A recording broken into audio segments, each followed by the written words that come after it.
Later got pulled over for buzzed driving.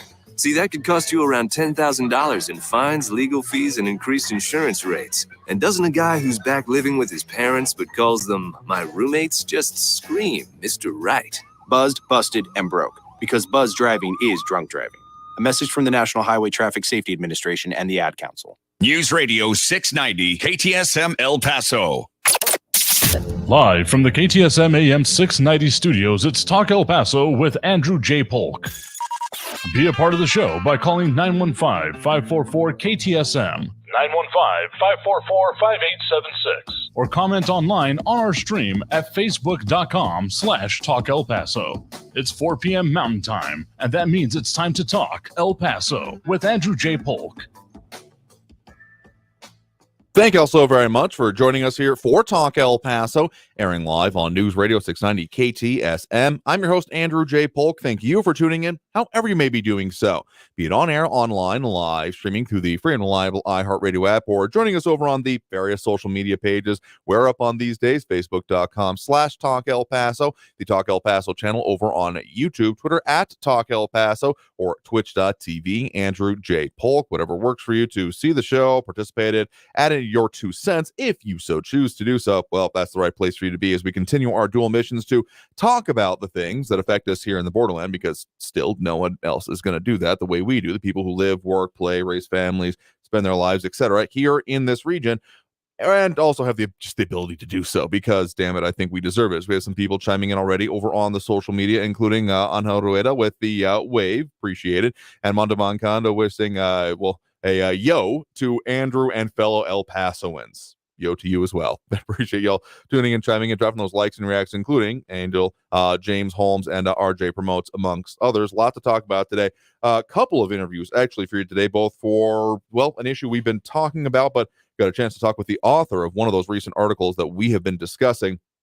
Cleveland will come to the August 3rd, and some of the questions about the prosecution and what comes next. We go in depth on that, but also about an event coming up this week in order to support both locals and veterans, particularly those in need of support, but also a lot going on and happening, or about to happen more accurately, here in the Borderland, including coming up going to be a cabinet level visit coming to the Borderland as part of some that you've been hearing a lot probably in the news or in other things about some of these national tours going on from the administration. El Paso, no exception from that, so one will be coming here as well. Talk about that in a second. A different kind of arrest related to, well, immigration and border enforcement, particularly on the immigration side of things. A mother charged with abuse after what was found in a stash house, so a little bit different than what we've talked about previously, even as there are more serious situations, at least one body found in the desert in this region recently. Also, some other things going on, including the first space tourism in our area and a whole lot more. And another bit of bad news or bad situations involving ride sharing in our region. So not a problem of necessarily the ride sharing, but not exactly a great situation or a look either. So we also have a Willie Jenkins wishing up what up Thermo Thursday. Is it a hot one out there for you? I hope you're staying cool, as we are looking at, okay, cool down is relative, of course, but hey, I'll take something just triple digits or high 90s versus 110 and above. So let's put it that way. So we also have Ted Kors with the IE. Appreciate y'all chiming in and joining us here, as we have quite a lot to talk about. So let's dive right in. Well, one of the things actually that was coming out as we were on air yesterday is that with that now conviction and death sentence being given to the, again, person convicted of killing Deputy Peter Herrera, and so the jury of 12 sentencing Facundo Chavez to death now brings up, well, answers and more focus on some of those questions we've had, as we also have Ida Beza Gardner joining us with the high and the wave over on the social media. Hello to you as well. Some of those questions that we've been having from our news partners at KFOX 14 that have now a comprehensive list of El Paso inmates on death row, as state seeks capital punishment for the, again, August 3rd shooter, which is, again, going to be one of our subjects we're discussing here today. Not only that there are 7 currently on death row, and so now after Facundo Chavez has been sentenced, still some questions about what else might come with, again, those federal cases. But with the TDCJ, 184 inmates on death row, and again, those now, I believe, 8 in total coming from El Paso. They have the comprehensive list. I know some had been questioning out there, wait, what is going on? What are we talking about? How many people are involved in this? So they've got the whole just ever so fun list of people and what they have done most specifically.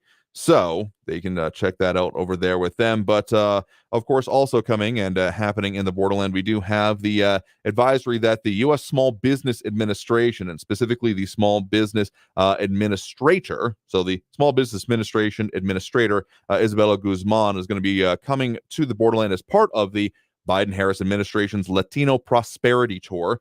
This happening to talk about the economic agenda, the investing in America stuff. Again, you've been hearing some of these things coming up, some of those visits happening elsewhere around the region. Like there were some visits, I believe, in New Mexico and even in Colorado recently. So that part of the visits here also is part of the Small Business Administration's 70th anniversary celebration. So also having a small business expo, primarily in conjunction with the El Paso Hispanic Chamber of Commerce, going to be happening.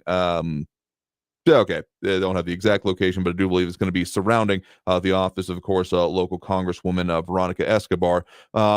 But so that's one thing, and probably be a lot of talk about that happening tomorrow. So to come, I guess you could most accurately say, for the Borderland. But some things that are definitely going on here right now, including, of course, border security and immigration enforcement and arrests related to it, do, of course, continue in our region. And this one is a little bit different in some key ways. You may have heard previously, coming right after our show yesterday, that, well, for a couple of article titles here to make this clear. From our news partners at KFOX 14, 9 people rescued from stash house in Sunland Park, mother of unaccompanied children arrested. And if that headline brings a couple of questions to mind, there's been a little bit more clarity there specifically. So the second headline from our news partners at KFOX 14, mother charged with abuse after kids found living in, quote, deplorable, end quote, conditions with migrants in Sunland Park. And the specific more details in that second headline, specifically that according to Border Patrol, that officers with the Sunland Park PD found 5 migrants and 4 unaccompanied American citizen children in a stash house on the 100 block of Birch Drive for a welfare check. And, well, the details get a little bit more both interesting and frankly heart-wrenching from there, that specifically a 6-year-old, one of those children, called 911 after being, according to the child, left at the home with those people that they didn't know by their mother. And they do have the full 911 call has been released, and the kids aged 5 to 15. And saying that specifically, I mean, there's not a whole lot of, I don't think anyone who has listened to this show or heard the description of the stash houses and the circumstances surrounding them as exactly ritzy type of accommodations, but specifically from some of the arrest affidavits, among other things, officers saying there was barely any food in the refrigerator and there was a pile of clothes on the closet floor and clothes with ants, according to, again, those documents. And the mother of the kids, identified as Irma Evelyn Pasillas Esteban, arrested and charged. And so apparently one of the caretakers of one of these houses, and she apparently told officers she did not know all of the other undocumented migrants inside of the home and left her kids in the care of a person there she did know. And so as much as these stash houses continued busts and issues, and I know there's been other reporting going on in the region, specifically about DPS policies involving the pursuits and, well, those enforcement actions, particularly surrounding the Operation Lone Star efforts that do continue on in our area with the Texas DPS state troopers. But this one, as much as there are, and Pasillas Esteban says she did not know who had brought undocumented migrants to her home. So kids are now in custody of the family is the good end to that particular story there. But now, again, Pasillas Esteban has been charged with several accounts of child abuse, and also noted that the kids had missed several days of school. So hitting a little bit different, even as the border security and immigration issues and circumstances, even though we've been seeing differences with the heat, it definitely does still continue on, including noted by CBP as of a little bit earlier today that there was a body of a woman found in the desert near Sunland Park today, near the 1,000 block of Camino Real, body of a 20-year-old woman, and found by CBP. So still very serious, again, dangerous and potentially life-threatening situations even happening in our area, even as there has been more, or the bulk of discussion happening both regionally and nationally has been about other parts of the Texas-Mexico border. We still got plenty of things going on specifically in our region. So with that, we're going to go ahead and take that first break of this hour right now. Coming out of this break, as much as, there are some of those questions involving the death row inmates and their status for, well, what already exists, one of those big questions, particularly involving August 3rd, and why it came to be the way that it is. We had mentioned it a little bit, some snippets from an El Paso Inc. article last week. Got a chance to sit down with the author of that and a couple other pieces, specifically both looking into and analyzing and comparing and contrasting with this and other similar-ish federal prosecutions and that death penalty question from the federal side, and of course some of those question marks we do have going forward with the state side of things, but we'll have to get into that here in this next segment. So you're of course tuned in to Talk El Paso, airing live on News Radio 690 KTSM. I am your host Andrew J. Polk, back after this break with more Talk El Paso here on News Radio 690 KTSM. Stay tuned.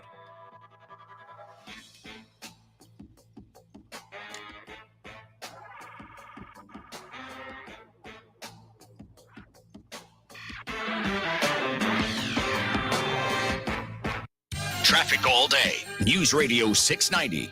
Lots of heavy traffic on the I-10 in both directions in the Upper Valley. Let's start with the I-10 eastbound from Vinton to Red. We're looking at a 32-minute delay. A stalled semi is blocking the right lane, causing traffic to back up on South Desert Boulevard at Artcraft. Stop and go on the I-10 westbound side. Mesa up to Vinton is a 30-minute delay. And watch for an injury accident in North Carolina between Giles and Yarborough. Kerry Edwards, El Paso Traffic. This report is sponsored by turntosupportstx.org. Life can take a turn for anyone. And if it has for you, remember that there's so much for you to turn to. Everyone needs supportive people and healthy outlets in their lives so you don't have to face hard times alone. Visit turntosupportstx.org for the help that's right for you. Bachelor Happy Hour, the one and only official Bachelor Nation podcast, is back. Go behind the scenes with your hosts, Bachelor in Paradise Season 7 newlyweds, Joe Amabile and Serena Pitt, for real stories about what happens in Bachelor Mansion.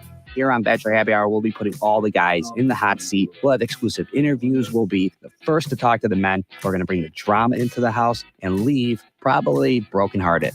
Listen to Bachelor Happy Hour on the iHeartRadio app or wherever you get your podcasts. Hi, I'm Burt Ward, Robin from TV's Batman, inviting you to feed your dog natural, non-GMO, Gentle Giants dog and puppy food. Dogs eating Gentle Giants and following our special feeding and care program are living as long as 27 healthy, active years with a wonderful quality of life. Holy wow, 27 years! Think of all the extra years you could enjoy with your dog at Target, H-E-B, and stores near you. Try Gentle Giants cat and kitten food, too. The El Paso Community Foundation supports the causes you feel passionate about here in the Borderland, whether it's education, social services, arts and culture, the environment, health, or economic development. The El Paso Community Foundation has been promoting philanthropy and progress in our hometown region for more than 45 years. Make your mark with us. Start a fund today. For good, for El Paso, forever. Learn more at epcf.org. That's epcf.org. There are more identity threats than you realize. Even if you monitor your credit, only a little personal info needs to leak out, like your social security number or password, For you to become a victim. LifeLock alerts you to threats you could miss. If your identity is stolen, a dedicated U.S.-based restoration specialist will work to fix it. No one can prevent all identity theft or monitor all transactions, but everyone can save up to 25% off their first year with promo code NEWS. Go to lifelock.com. Text and work. Text and pretend to work. Text and act surprised when someone calls you out for not working. Who, me? Text and whatever, just don't text and drive. Visit StopTextsStopWrecks.org. A message from NHTSA and the Ad Council. El Paso's News Radio 690 KTSM. Live from the KTSM AM 690 studios, it's Talk El Paso with Andrew J. Polk. To be a part of the show, follow on Facebook at facebook.com/Talk El Paso. Now here's your host, Andrew J. Polk. Thank you all so very much for joining us here for Talk El Paso, airing live on News Radio 690 KTSM. I'm your host, Andrew J. Polk. Thank you for tuning in, however you may be doing so, be it on air, online, live streaming through the free and reliable iHeartRadio app, or joining us over on the various social media pages, Facebook, YouTube, Twitter, and Twitch.tv, either under Talk El Paso or Andrew J. Polk. A lot of people chiming in, adding their 2 cents over there, like Austin Redfern, also wishing a hello to Talk El Paso fans, contributors, Trump bashers, Trump trashes and Biden backers. So if that's what you want to wish a welcome to, more power to you. Also running on over about, I think, with one of those emojis that doesn't show up well on our screen for some reason. But appreciate you all being there and chiming in. Like I said, a couple of interviews for you today. The first one, the in-depth one, because we had mentioned last week on the anniversary, of course, of the Walmart Cielo Vista attack on our community. Very interesting, both retrospective and look ahead from El Paso Inc. on why DOJ took death penalty off table in Walmart mass shooting remains murky. So that's been one of those ones, and we haven't had our usual visit with editor of El Paso Inc., Robbie Gray. I do have that back on the calendar for next week, don't worry. But in the meantime, was able to talk with the author of this article, who, looking at the major things going on there, and Ronaldo Rivera clarifying that communicating from Argentina, the beach, I hit the $1 million.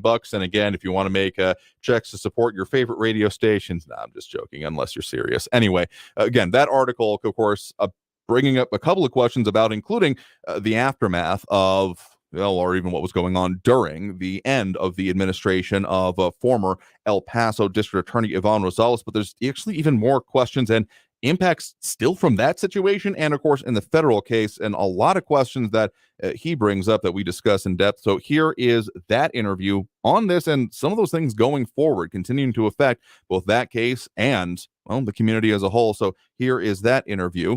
Enjoy. Joining me now here in studio, we do have Reyes Mata III, writer for the Washington Post, Daily Beast, stringer for the New York Times, and a regular writer for El Paso Inc. and the Puente News Collaborative here in the region. Thank you very much for joining us here today. Glad to be here.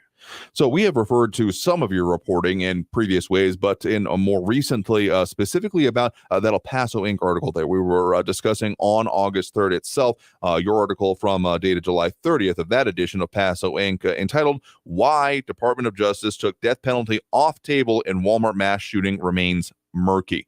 That had at that point, and then that issue, among other things, the cover photo with current El Paso District Attorney for El Paso, Bill Hicks, and charting some of the progression of some of the issues going on and in the immediate lead up to, and of course the legal issues and development after August 3rd of 2019.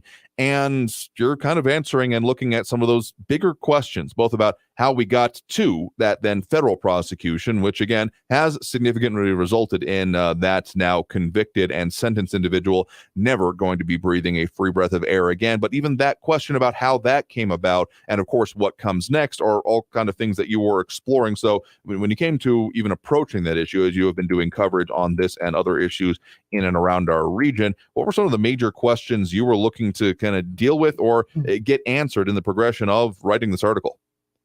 Yeah, the big thing that was really sticking out to me is just the amount of time that was happening between the initial crime of August 3rd, 2019, and any form of justice, any form of official judicial actions, because there was other similar crimes that were happening around the country. There's this awful phenomenon of mass shootings. And so I was looking at how much time had passed. So I wanted to compare that with other similar crimes and how long it took for that to be addressed. And not even just mass shootings, which has, of course, been a national conversation, a topic, but those with these specifically and anywhere even vaguely similar types of motivations, specifically. Some of the ones that you talk about and do the comparison with include, say, what happened, I want to say, in Pittsburgh, when it was at with religious motivation put there, but although kind of more generally put under the concept of, I guess, could be the broad category of hate crime. Hate crimes, exactly. Federally recognized hate crimes. Right. And so in those specific comparisons then you're making, basically, where does the way that the El Paso cases progress stack up? It's taken a good amount of time. So you have, like, the gunman, for example, in Charleston, South Carolina. He killed 9 people on June 17th, 2015. He was sentenced to death on January 10th, 2017. 18 months had passed. And then the gunman at the November 2022 Colorado Springs nightclub, he killed 5 people, and he was delivered his sentence in 7 months. The Buffalo supermarket that happened in May of 2022, he was sentenced in 9 months. The Atlanta spa shooter killed 8 people across 2 counties. His first sentence was received in 4 months. So when you compare that duration of time to El Paso, which 47 months had passed before the sentencing, and this was 47 months where there was not a trial.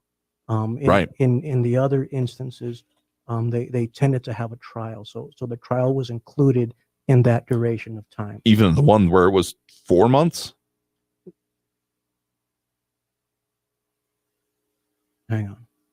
I mean, some of these time frames, the idea, I remember even saying at the point in time of when we were in the immediate aftermath of August 3rd, 2019, I remember myself saying that I would be surprised, given the magnitude and scope of something like this and the back end of it, of anything happening before the next, at the very least the next calendar year, but maybe the next full year itself. Yeah, but this was, the amount of time was between the crime and it was either a sentencing okay, with or without a trial, but there was a sentencing that was happening. Gotcha. So the legal proceedings, and there have been, I'd say, and we've talked about it, like a smattering of like updates or court appearances, et cetera, that have happened in the progression here. But particularly with the federal case, there had been a lot of, as it is a more opaque process overall. The way it was put to me years ago is that federal judges don't mess around. Not that any judges particularly do, but there's almost a different standard in the way that even just the court progresses when it comes federally. But one of the things that had been most said, and the other thing I really want to focus in on here, what you're talking about here, that in some of these sentencings and some of these trials, we are talking about different administrations, particularly when you're talking about, like, the 2017 versus something happening in 2022, but that the death penalty specifically, that there was a whole lot of conversation, I feel like, happening surrounding the progression of, again, the El Paso case, and that the death penalty was taken off the table, not going to be signed off on. The way it almost was being talked about as if it was going to be an impossibility, just not essentially allowed under the current administration, which apparently, at the very least, looking at some of these other cases that have happened within this same time frame, that's not been the case. Right, and there's a lot of national commentary about the arbitrary nature of death sentences. When Biden was campaigning, he was talking about removing federal death sentences, and so now that he's in office, there have been some death sentences that the federal government has pursued, and especially with crimes of this nature, they've tended to go for the death sentence to have that as an option. So El Paso is very much an anomaly in the pursuit of the death sentence. And, if you look back to the time when the crime actually happened, August 3rd, 2019, there was an immediate call for a death sentence. And this was coming from Jaime Esparza, who was the district attorney at that time. And he was very public about that. And El Pasoans were very public about that. And so if you would have looked at the situation at that time, and then if somebody had told you that 45, 46 months in the future, that the gunman who admitted to what he did, that not only had he not received a death sentence, but he had not even yet to receive a trial, people would have been shocked, because just of that coming together of outrage and the clear evidence that was available at that time.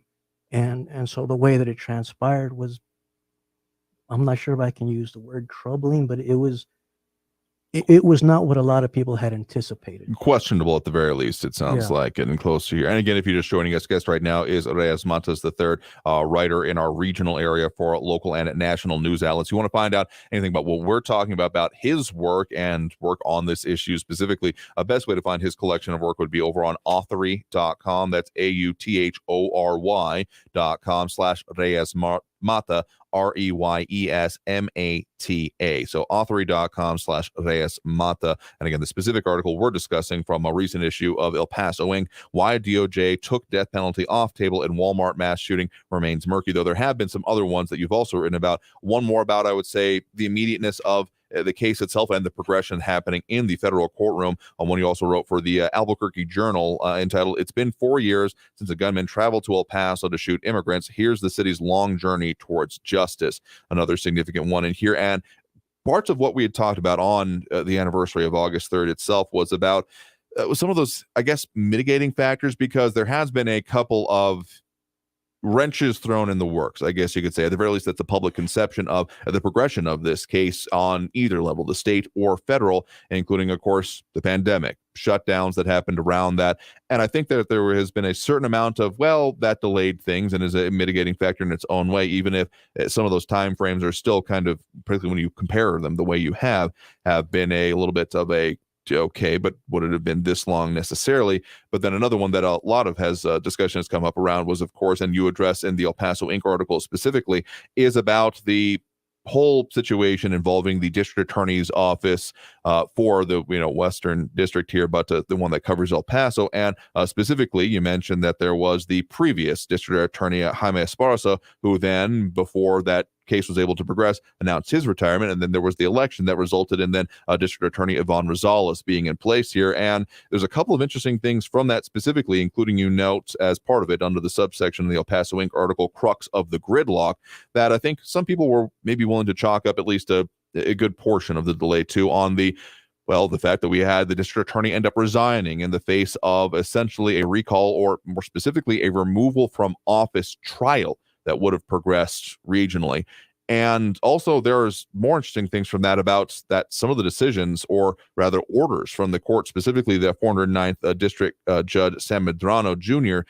Is still in place right now. But when it comes to just kind of in the overall look at that situation involving, again, the district attorney and the kind of questions that are still remaining from that, how much would you say that, particularly when combined then with, shutdowns of courts, delays from the pandemic and those policies, et cetera, how much would you say accounts for this delay? Probably the factor that has least reason for creating the delay was the COVID pandemic.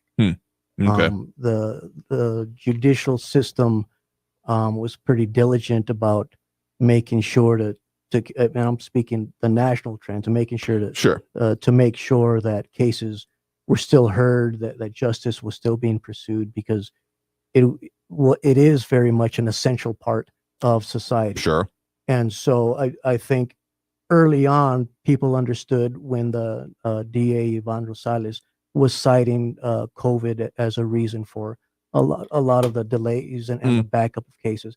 People had a certain amount of understanding and sympathy for that, because everyone was experiencing that simultaneously. Sure. But as time went on and she continued to blame the pandemic for the slow movement of DA's office business, people were getting more and more impatient with that.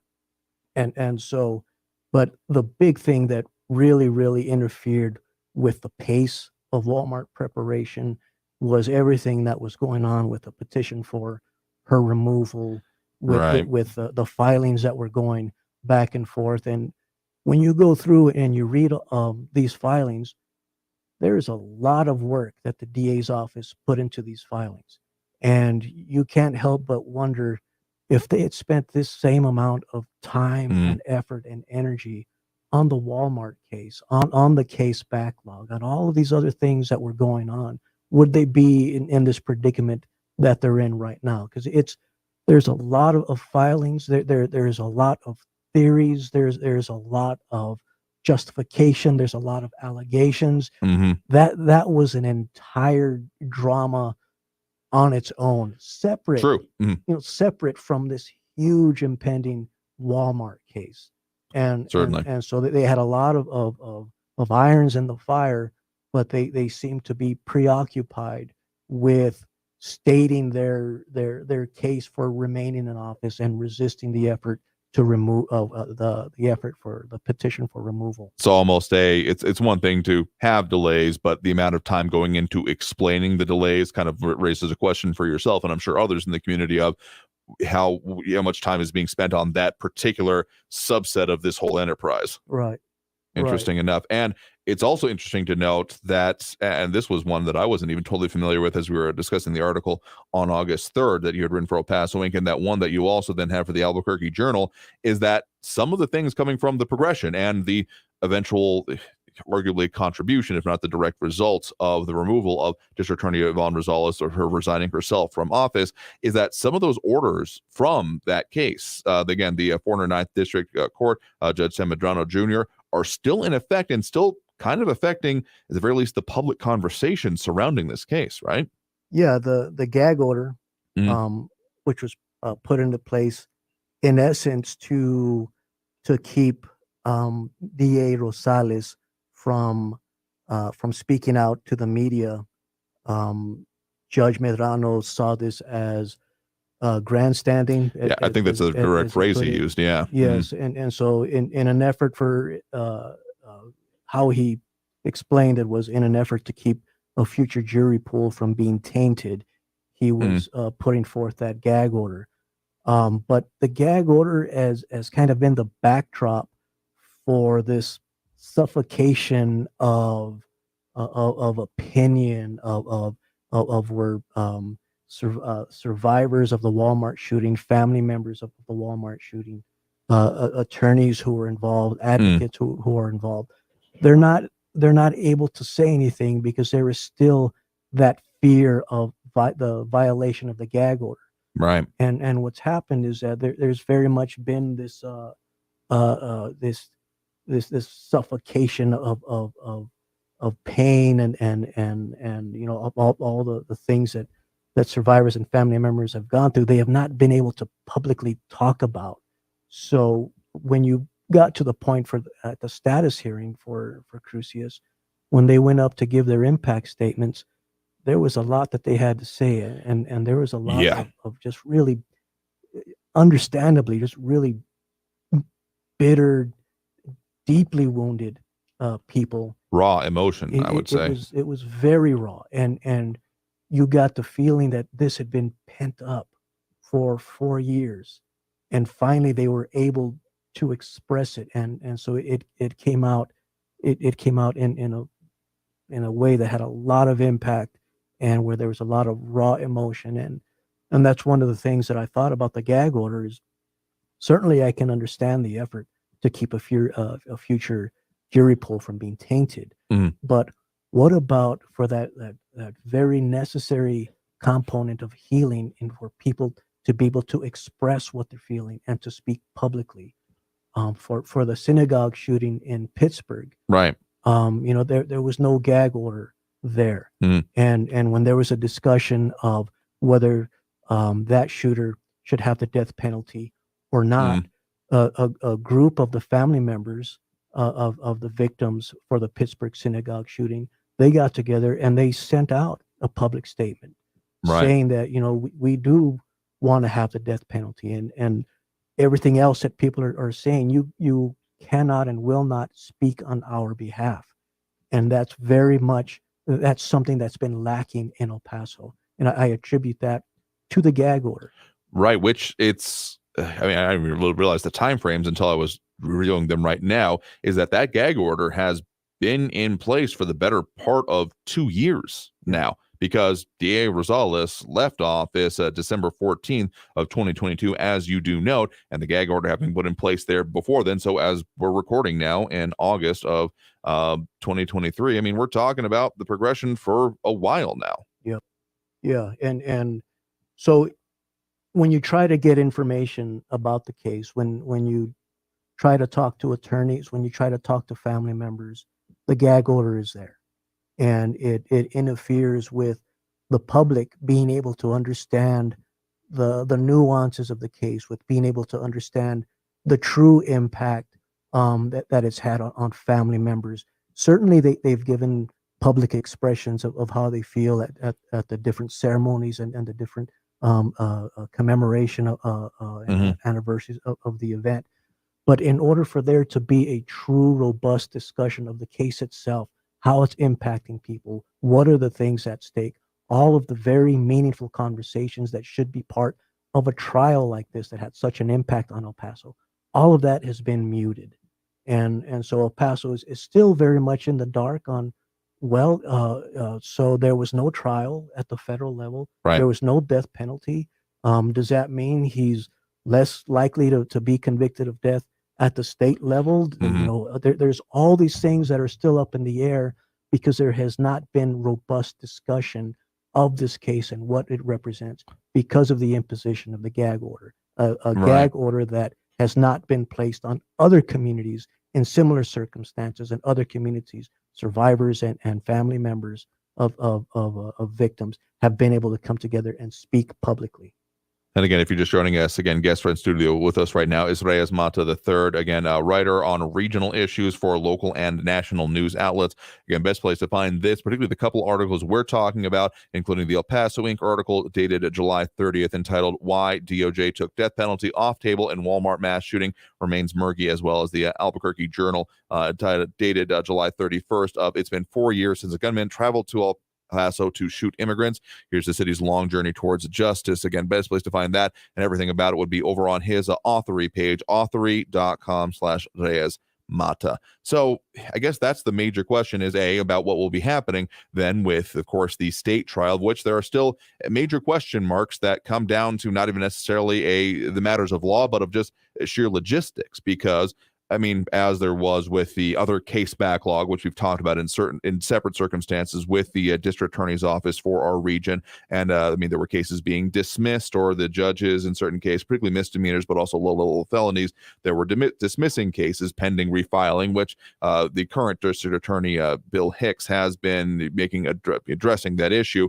But so just kind of logistical questions of if an effort is having to be restarted in order to get the state trial back underway, what will that take? And then that runs straight into some other, unfortunately, non-legal logistical concerns about particularly elections. I mean, the time frame that has been given that Hicks was talking about in and around the progression of the federal trial was 2024 or 2025, which puts this then case heading towards and actually going to the state trial either immediately adjacent to or after that next pending election, with which he could very well either, maintain that position or be replaced. But that still is just a kind of a giant question mark hanging over this whole situation and how it will continue to move forward. It really is, because when you think about the things that interrupted the progress of Walmart preparation at the state level, it's been the transitions of DA administrations.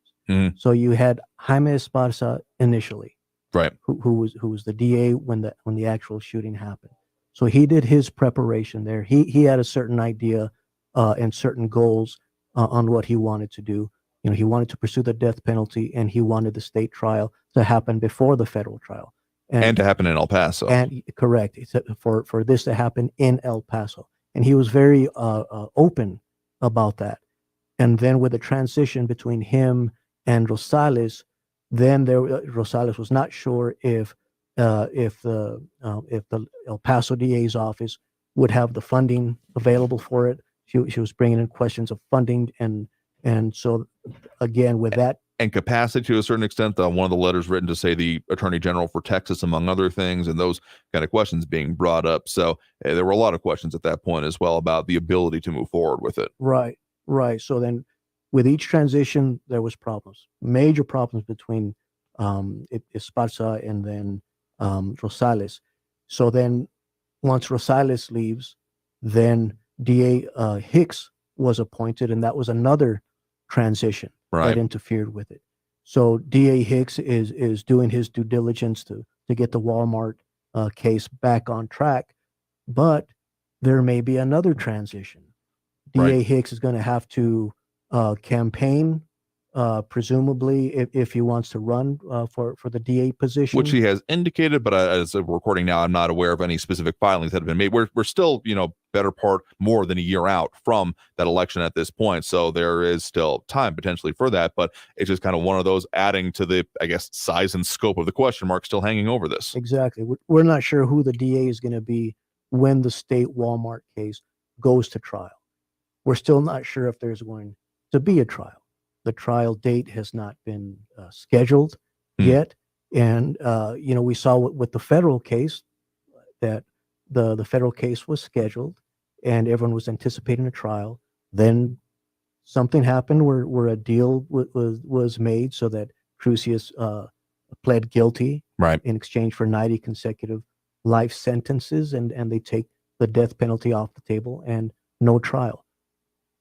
There's a lot that can happen between where we're at now to a possible, we're not certain that there is going to be a trial. So there's a lot of things up in the air regarding that. And if you look at the federal cases, any indicator, a lot of things can happen where he might not see a trial. No, that's a good point here. I guess the part I want to leave us on here is that this person who you've again referred to has been now convicted and sentenced will never breathe a free breath of air again in their natural born life. The question now kind of remaining, if you want to put it in very stark terms, is how long that will remain at this point, but still a lot of question marks in between now and then. Again, guest and joining us here in studio right now has been, again, Reyes Mata III, again, writer for regional and national publications. Again, all of his reporting and details on this and the many other things he covers. Reyes Mata III, find him on authority.com, authority.com/Reyes Mata. So, Reyes, thank you very much for taking the time to speak with us about this, the many issues that we've only, I feel, really just touched on, but that I'm sure you'll continue covering and reporting on for our area here today. Well, thanks for the invitation to come, and hopefully it can be a very public conversation on what's happening with the Walmart trial. El Paso deserves more information. Survivors deserve more information. Family members deserve more information. And I think they deserve to be in a city that allows a forum in order for them to be able to freely express what they're feeling. And hopefully we can get to that point.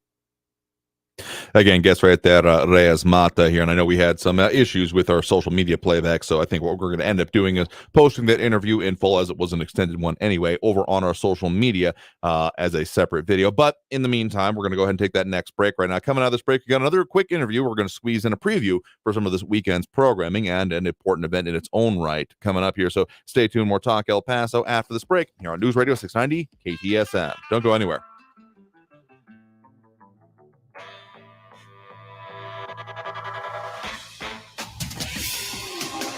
El Paso's News Radio 690 KTSM. With your KFOX 14 news update, I'm Liz DeWicki. A man convicted of shooting and killing an El Paso County Sheriff's deputy in 2019 has been sentenced to death. A jury of 9 women and 3 men delivered that sentence Wednesday to Facundo Chavez in the shooting death of Deputy Peter Herrera in 2019. This now makes Chavez the 8th inmate connected to crimes committed in El Paso who have been sentenced to death in the state of Texas. A mom has been charged with abuse after 4 kids were found living in deplorable conditions with migrants in a Sutherland Park stash house. Border Patrol officials confirming police found 5 migrants and 4 unaccompanied children who were U.S. citizens. The mother of the kids identified as Irma Evelyn Pasillas Estebane. Officials with the Sunland Park Police Department saying it was a 6-year-old who called 911 about the situation. Pasillas Estebane faces several charges. Police have identified the woman who was killed after crashing off of an overpass in south central El Paso. They say 21-year-old Ruby Elena Aranda was speeding in a truck when she lost control of the vehicle around a curve and crashed off the overpass,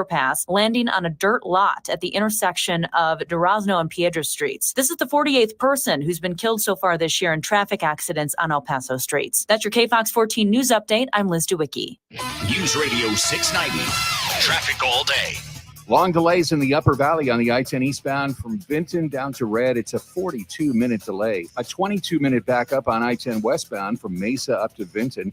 The entrance ramp is blocked on Gateway West at Viscount due to a stalled vehicle. And an accident reported northbound Wrestler at Belvedere. Carrie Edwards, El Paso traffic. From the KFOX 14 Severe Weather Center, I'm Chief Meteorologist Brad Montgomery. The good news is not as hot as we go into and through the weekend. Part of the result of rain chances going up, about a 20% chance of storms for your Friday. Breezy high around 100 degrees. As we look ahead to your weekend, 30% chance of storms for your Saturday. Some of those could contain heavy rainfall, high 97. 98 for a high on your Sunday with a 30% chance of storms again. From the KFOX 14 Severe Weather Center, I'm Chief Meteorologist Brad Montgomery. This report is sponsored by turntosupportstx.org. Life can take a turn for anyone, and And if it has for you, remember that there's so much for you to turn to. Everyone needs supportive people and healthy outlets in their lives so you don't have to face hard times alone. Visit turntosupportstx.org for the help that's right for you. Attention business owners. Was your company impacted during COVID? If you had W-2 employees during 2020 and 2021, you may be entitled for up to $26,000 per employee through the Employee Retention Credit Program. This is not alone. The IRS paid back billions already. We've helped thousands of businesses just like yours. So let us help you.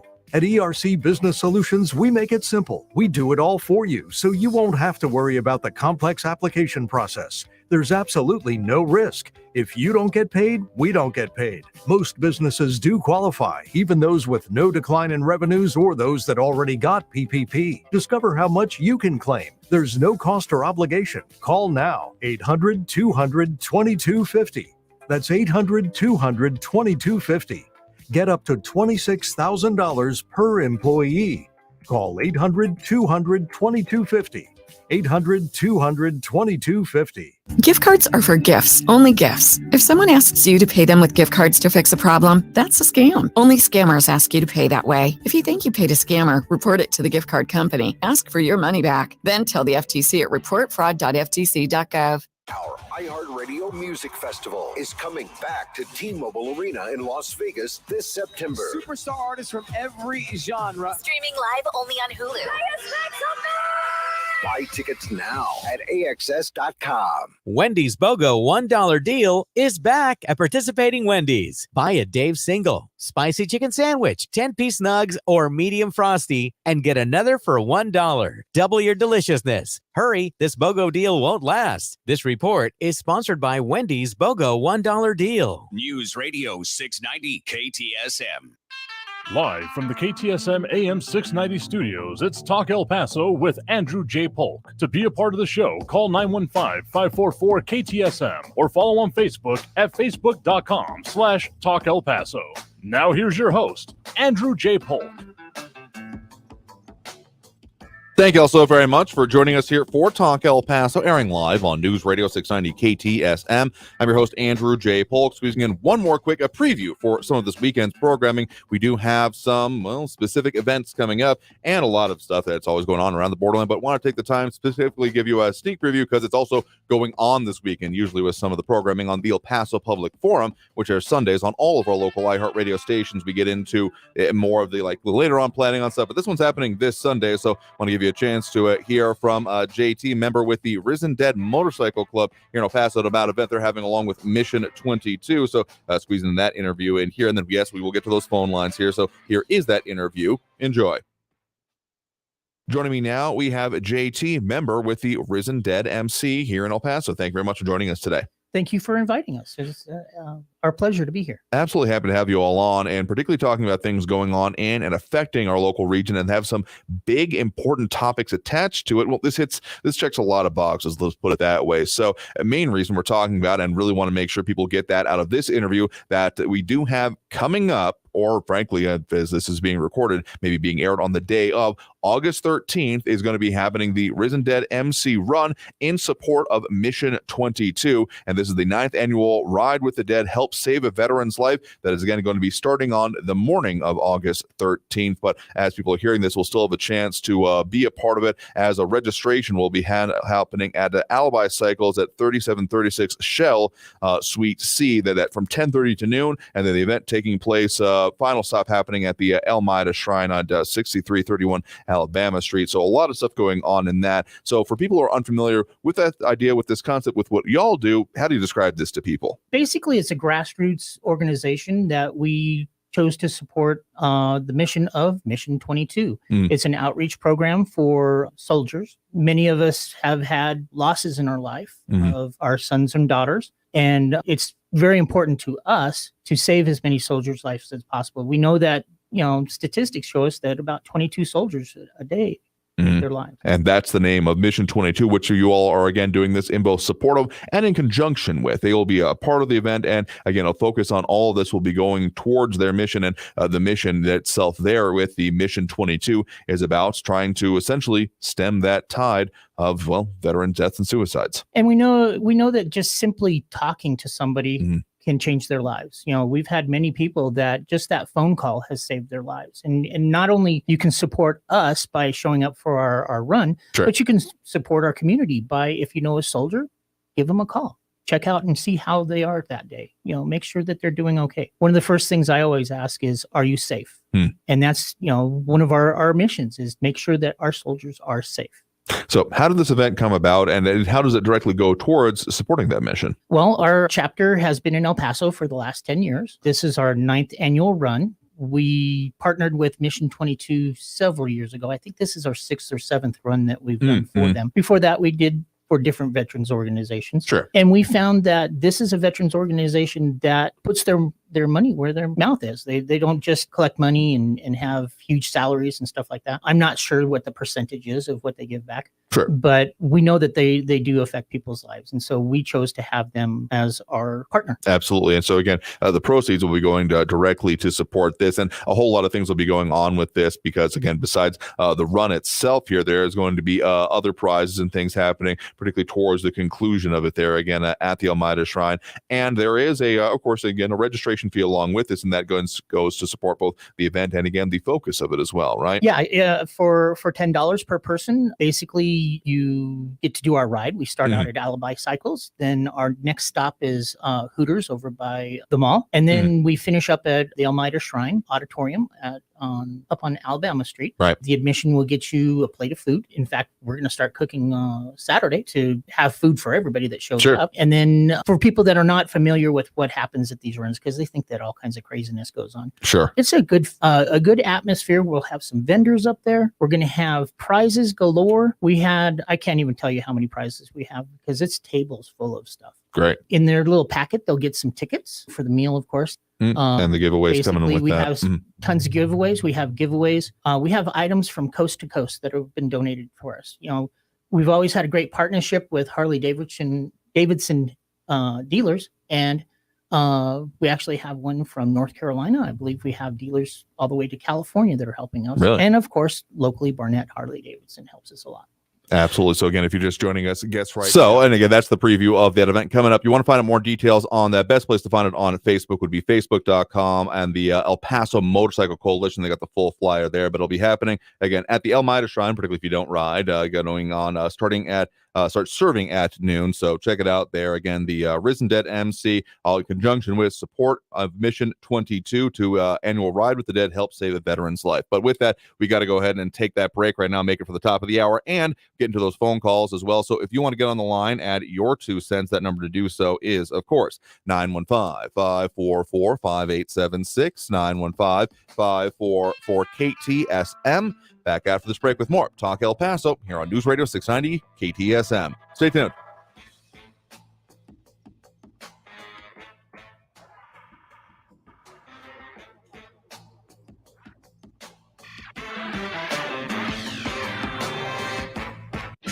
Traffic all day. News Radio 690. Slow traffic continues on the I-10 eastbound. Vinton to Red is turned into a 45-minute delay. Stop and go traffic on I-10 westbound from Mesa up to Vinton in the Upper Valley. It's a 17-minute delay. Slow traffic eastbound Montana from McRae to outside the Loop, Zaragoza, 12-minute delays there. And an accident with injuries at Overland and Campbell. Carrie Edwards, El Paso traffic. This report is sponsored by Wendy's Late Night, open until midnight or later. Wendy's is open until midnight or later, which means all your favorite menu items are up later too. The Baconator still tastes just as juicy and bacony at night. So listen to that craving and turn in for the night at a Wendy's drive-thru. Hours may vary at participating U.S. Wendy's. Are you a business owner, CEO, or responsible for marketing? If you are, iHeartMedia can help you reach your goals and find new customers. We reach more consumers in your target area than anyone else. And we can give you access to those potential customers more cost-effectively across radio, digital, podcasting, and social. We'd love to show you how iHeartMedia can work for you. From your cell, dial pound 250 and say keyword great results. That's pound 250 and say great results. There are choices that can change your life. Like the choice to start routine colorectal cancer screening at age 45. It's one of the most common cancers for women and men, and it doesn't always have symptoms. But there's good news. Routine screening can catch colorectal cancer early and even prevent it. And there's even better news. You have screening options. Make the choice to put your health first. Talk to your doctor about your screening options or visit cdc.gov/screenforlife for more information. Protection for all, peace of mind for you. For over 40 years, Mazer Security Alarms has proudly served El Paso with superior service and superior protection. You can afford the best. For your free quote or to upgrade your existing system, call Mazer Security Alarms at 915-590-0033. News on the hour and the hat. Traffic and weather all day. News Radio 690 is KTSM AM El Paso, an iHeart radio station. NBC News Radio, I'm Brian Shook. Thousands continue to flee the deadly wildfires ravaging the Hawaiian island of Maui. At least 36 people have been killed by the fires that broke out Tuesday night. Hawaii Lieutenant Governor Sylvia Luke says rebuilding the town of Lahaina could take several years. These were small businesses that invested in Maui. These were local residents. And, we need to figure out a way to help a lot of people in the next several years. The U.S. military is supporting response and rescue efforts. Defense Department Press Secretary Patrick Ryder said the U.S. Coast Guard rescued 14 people who jumped into the water to escape advancing fire and smoke in Maui. The Justice Department is proposing a January start date for the trial in former President Trump's election interference case. In a court brief filed Thursday, Special Counsel Jack Smith proposed the trial begin on January 2nd. President Biden is calling on Congress for $24 billion for Ukraine, but some congressional Republicans have been hesitant about putting any more money toward Ukraine's efforts as the war continues, with no signs of stopping soon. Wall Street is closing with stocks slightly higher. Liz Warner reports. This comes after consumer prices gained 3.2% in the month of July. On a monthly basis, inflation rose in line with estimates by 0.2%. At the closing bell today, the Dow Jones Industrial Average gained 52 points, the S&P 500 rose by 1 point, and the Nasdaq gained 15 points. Police in London say social media posts prompted chaos in the city's busiest shopping district. Video shows officers clashing with crowds on London's Oxford Street Wednesday after posts began appearing on TikTok and other social media apps calling for people to raid a sporting goods store. You're listening to the latest from NBC News Radio. It's the fourth consecutive year we've heard the term summer surge and COVID-19. Erin Real reports. COVID-19 hospital admissions were up by 12% last month and emergency room visits up by 17%.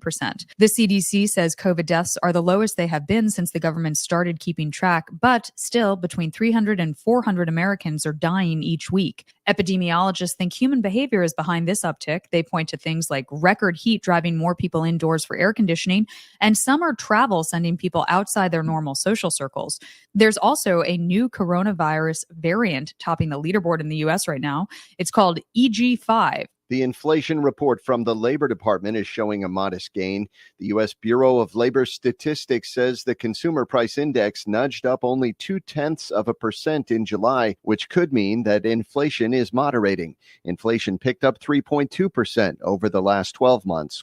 New information is being released about a Virginia delegate charged with hit and run. Sarah Bartlett has more. In court this week, WSET-TV reports that Matt Ferris knew the woman he hit while driving back in March in Campbell County. They were dating at the time. Officials say Ferris and the woman got into an argument in the car, and the woman got out along Route 501. That's when Ferris reportedly crossed the center line and hit her before driving away. The woman had minor injuries, felony charges of failure to stop and malicious wounding, as well as misdemeanor reckless driving, will all move forward. The two felonies will be heard by a grand jury. No more concerts will be held at an ancient Italian stadium after a Travis Scott concert was shut down. Romans reportedly flooded the fire department with concerned calls about a possible earthquake, but that shaking was actually coming from dancing at Rome's Circus Maximus when Kanye West made a surprise appearance on stage. Brian Shook, NBC News Radio. Now, your chance at $1,000 and a trip to our 2023 iHeartRadio Music Festival. Yeah! Text the nationwide keyword LUCKY to 200-200. You'll get a confirmation text and info. Standard data and message rates apply in this nationwide contest. That's LUCKY to 200-200. Get ready to win your way to our 2023 iHeartRadio Music Festival and $1,000. You'll be there. T-Mobile Arena here in Las Vegas. September 22nd and 23rd. Streaming live only on Hulu. The iHeartRadio Music Festival. Introducing Audible's new original series, Breakthrough, the first of its kind audio-only singing competition featuring celebrity judges Kelly Rowland and Sarah Bareilles, with host Daveed Diggs. Hear who has what it takes. Listen on Audible or wherever you get your podcasts. This report is sponsored by Wendy's Late Night, open until midnight or later. Wendy's is open until midnight or later, which means all your favorite menu items are up later too. The Baconator still tastes just as juicy and bacony at night. So listen to that craving and turn in for the night at a Wendy's drive-thru. Hours may vary at participating U.S. Wendy's. El Paso Electric is proud to present The Installers, live in your neighborhood. With their unique talent, they're bringing smart meters to every home and business and harmony to your electric bill. Smart meters give you the power to control energy use so you can rock and save every month. Let me see your hands in the air. Find your tour date at epelectric.com/smartmeters. I'm back to doing what I love and more, thanks to the Good Feet store. This planet is so incredibly beautiful that I can't get enough of it. I did 950 miles on the Pacific Crest Trail, and Good Feet was with me all the way. Hi, this is Mike with the Good Feet store. Are you ready for summer adventures? Don't let your feet get in the way. Learn how the Good Feet store can help. Your passion's important, but if your body aches and if your heel feels like you've got a nail stuck in it and won't come out, trust me, it's going to wear you down. The Good Feet store knew what they were talking about and took the time to really dial in what I needed. I hiked 84 miles in the Himalaya and to do it pain-free. You think I'm not grateful for Good Feet? You deserve comfort in your life too. Sandal season is here and Good Feet fits into all your summer shoes, even flip-flops. Visit the Good Feet store today for your free fitting and test walk. Thanks to the Good Feet store. Schedule your appointment today at goodfeet.com. Prescriptions require an online consultation with a healthcare provider who will determine if appropriate. Restrictions apply. See website for details and important safety information. Subscription required. Price varies based on product and subscription plan. Hey guys, did you know there's a generic form of Viagra that works just the same, but is 95% cheaper? And you can get it online? Just go to 4hims.com/radio. Through Hims, you'll get a free medical consultation, discreet shipping if prescribed, a 100% online process, and trusted generic alternatives to the name brands at up to 95% off. That's right. Get generic for Viagra, the same active ingredient as brand name Viagra, but for 95% less. It's the same medication, still prescribed by a licensed medical provider, but with zero copay, no expensive appointments, and no awkward face-to-face conversations. To start your free online visit, you need to go to this exclusive address, 4hims.com/radio. That's 4hims.com/radio for your free online visit. FORHIMS.com/RADIO.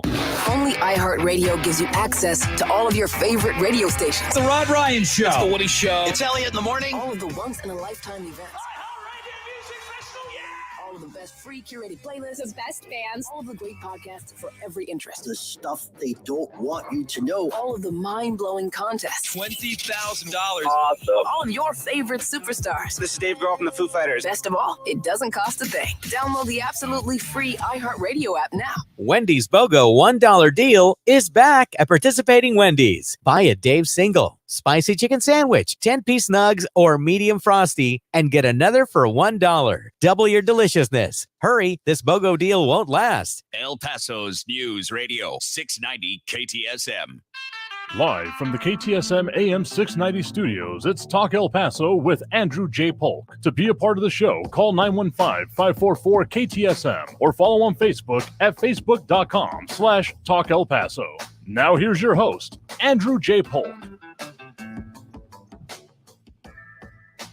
Thank you all so very much for joining us here for Talk El Paso, airing live on News Radio 690 KTSM. I'm your host, Andrew J. Polk. Thank you for tuning in, however you may be doing so, be it on air, online, live, streaming through the free and reliable iHeartRadio app, or joining us over on the various social media pages we're up for on these days, facebook.com/Talk El Paso, the Talk El Paso channel over on YouTube, Twitter @Talk El Paso, or twitch.tv, Andrew J. Polk.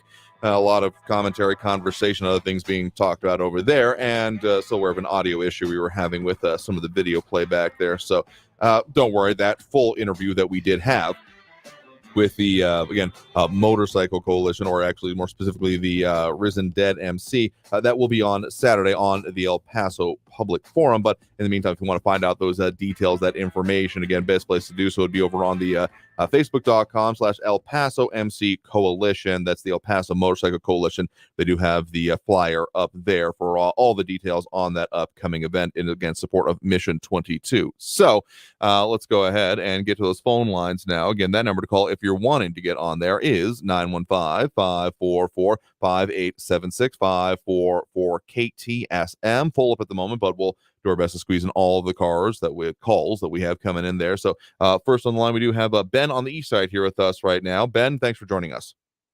Hello, Andrew. I've got a request. I'd like to hear Mario's thoughts on the no new revenue tax. You mean Marco by any chance? Marco, I'm sorry. Marco. Okay, yeah, Marcos. Sure. Okay. I'd like to have that. Also, you guys were talking about Beto O'Rourke yesterday. He did come up, yes. Yeah. There was a news report on the other day that said Beto O'Rourke received $1 million from George Soros for his last campaign, and that George Soros has said one of his priorities is to turn Texas blue.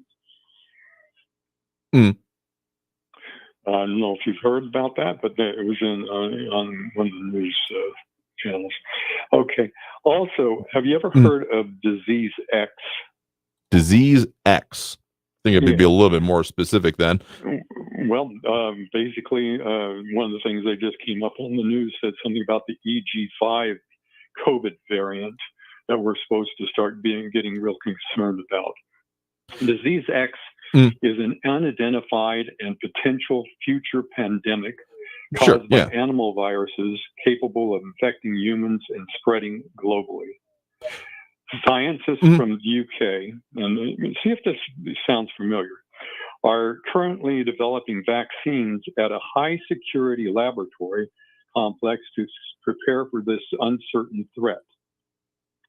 Live viruses will be kept on site in specialist containment facilities with researchers looking at pathogens that do not yet have a vaccine, or ones where immunization could be improved, such as flu, monkeypox, or hantavirus. Scientists will test emerging COVID-19 jabs on new variants, target diseases such as tuberculosis, and are currently running phase 1 clinical trials on a potential world-first jab against Crimean Congo hemorrhagic fever, a tick-borne virus which is fatal in about 30% of cases. Does that sound like anything that we've gone through before? I mean, when you start talking about the idea of global pandemics, I mean, it has been being talked about even before, COVID-19 came to the prevalence, that about the idea of with an increasingly interconnected world. And I mean, the video game pandemic has been out there for a minute. There's also a board game, I do believe, with the idea that, okay, interconnected world, ease of travel more than at any other time in recorded human history, or probably pre-recorded, any evidence that shows anyway, not trying to get conspiracy theory on that, but that there's just more ability that for something that could have taken, weeks, months, years to spread from one area to the next, like even looking back at, the 1918, the early 20s of the Spanish flu, as it was called at that point. I mean, it spread internationally, but it took some time. It was slowed by, the methods of travel available at that point. So the idea of something coming from an underdeveloped area, hinterlands, whatever, and then moving rapidly through is, I mean, as is kind of borne out by the COVID pandemic and the response seen from it, that this might not be the only one. So yeah, Disease X would be the concept there. I mean, I've heard of it in that way, but more often just the idea of what happens for the next pandemic and what preparations would conceivably need to be done, that kind of thing. Well, our new the replacement for Anthony Fauci just came out and said that she no longer thinks that it came from the Wuhan lab. She thinks it came from a pangolin, that a little small bear that had an interaction with a human being, and that's what caused it. They're kind of like a weird looking Does that sound armadillo, I familiar? think. I think I've heard that one come by, and I'm familiar with what pangolins are. They're more like a plated porcupine would be the better way I would think to describe them here. Frankly, they look like a Pokemon, but the idea of being prepared for the next one is, I mean, this has come up in even previous presidents. I remember reading some things about what happened during the second Bush administration, Bush Jr., about the idea of being prepared for it. And of course, that was hypothetical at that point, hadn't had the bovine elimination hit the fan at that point kind of thing. So are you willing to believe again that it came from a pangolin and it wasn't a man-made virus out of Wuhan? I mean, it's kind of going more what you're telling me? No, not necessarily. I mean, it's back more along with the lines of like the wet market theory that was being put out at back in 2020 or technically late 2019 when it was first emerging, right? Kind of sounds more in line with that. Yeah, I think that for them to start talking about a pandemic coming from these places, also doing the same research that they did at the Wuhan lab, that is supposedly supposed to be very, very safe and couldn't possibly release to the rest of the world. I feel very confident in listening to our experts once again. One of the chief executives of this lab, quote, "What we're trying to do now is capture the really excellent work from COVID and make sure we're using that as we go forward for any new pandemic threats." Did we do that? Is that something we really should emulate? From our response to the last time? I mean, have we learned anything? The learning part, sure. History rhymes. Sure. About repeats, and does it rhyme? I don't know. I hope not. And this to me, I think is very scary. You don't think so? I mean, okay, I'll take it from the kind of high level and idea of, okay, could there certainly have been, I mean, I've been talking about it since the start, particularly on the public education aspect of dealing with the pandemic of, well, we need to do something, or at least seem like we're doing something. Any aspects along those lines, I think, would have been proven could be consistently not really that functional, because if you're they're not going to call it necessarily a wag the dog type situation, but if you're just we'll call it a rocking chair situation. If you're doing something just to act and seem like you're doing something but isn't really getting you anywhere, hopefully we dispense with that in the future. But I mean, the idea of being more prepared, at least in what was going on with like ventilators and those type of preparations, that would have been, if we had it on hand, could have been very useful. But oftentimes, we don't prepare until something very bad has already happened. Those aspects I would be in favor of. Anything else about, research into it, or the disease, or the more Frankenstein type of things, or Frankenstein's monster to be more accurate, the idea of something getting out after it was being worked on. Let's hope they've certainly learned more lessons about not doing that than not. Yeah, let's hope that we've learned something about not listening to our government, locking down, wearing masks, asking how high we can jump and only jump that high. Okay, it's time for the American people. We cannot go along with this anymore. Okay, it's just not. It's not good for society. It's not going to be good. It wasn't good before. It isn't going to be good this time around. They are preparing us for this. Listen to the news, and they are going to come out. Especially all of a sudden, EG5 COVID variant. Ooh, it is out there.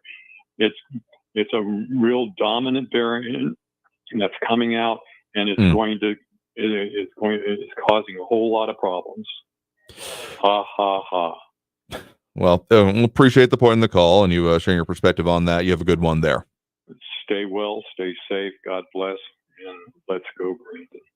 All right, with that, I think we got to go ahead and take that next break right now. And let's just say that you would hope that public policy is informed by what has or has not worked, but sometimes that is more possible than not. In any case, let's go and take that break. Again, that number to call if you want to get on the line, and may have just filled up already, but just keep the number handy, 915-544-5876, 915-544-KTSM. Back after this break with more Talk El Paso here on News Radio 690 KTSM. Stay tuned.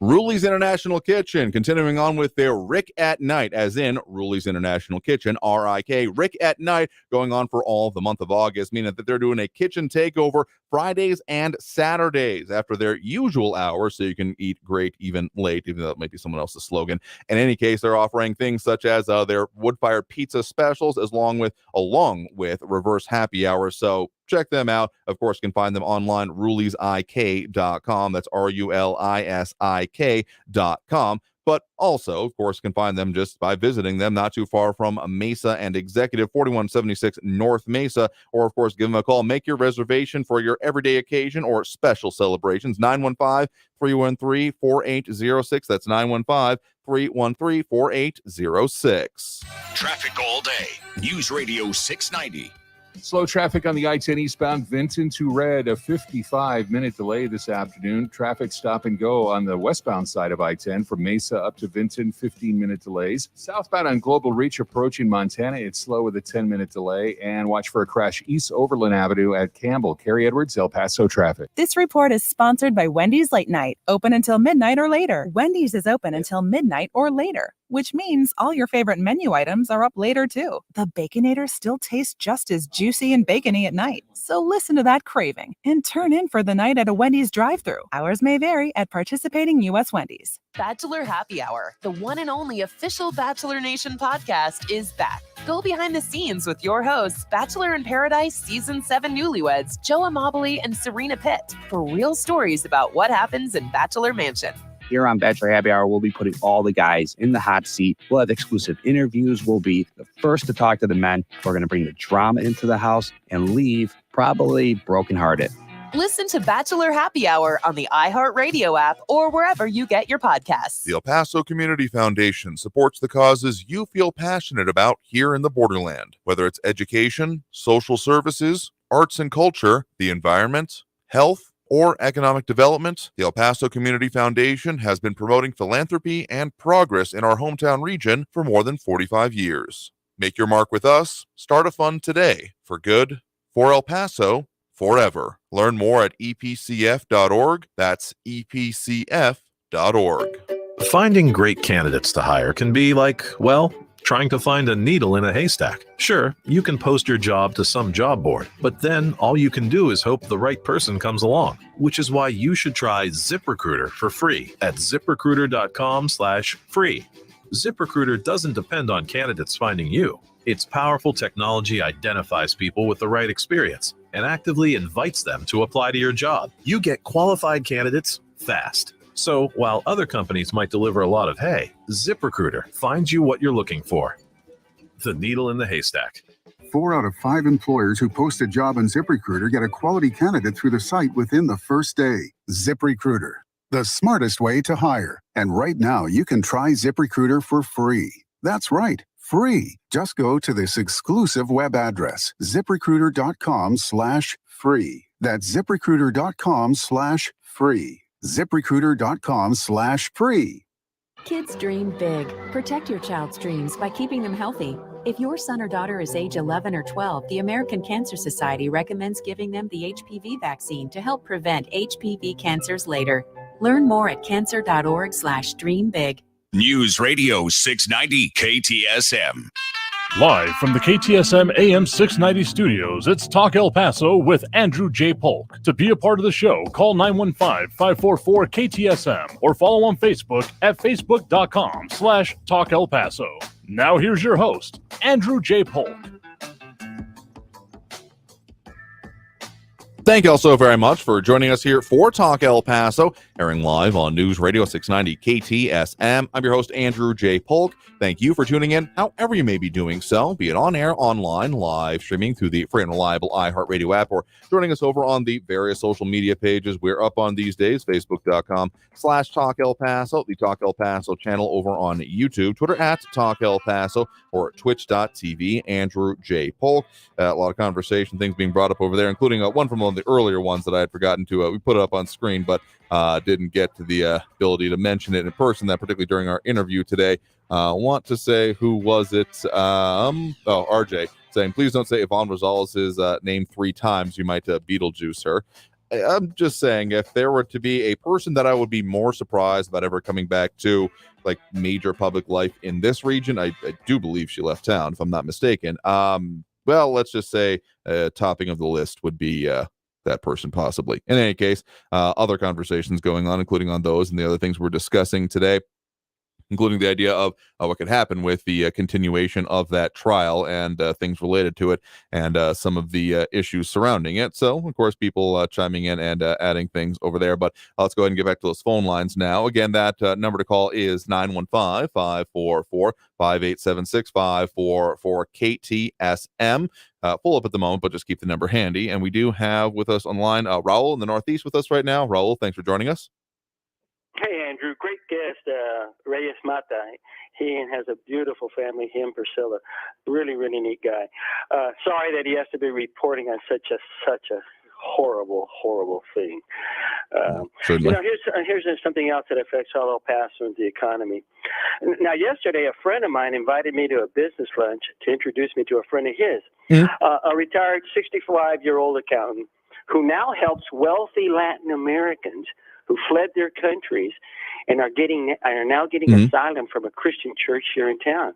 And he helps them expedite obtaining legal status in the United States. So I'm sitting down, my friend Charlie tells me that Tony is a Trumper, but a good guy. And then Tony immediately tells me he's a conservative.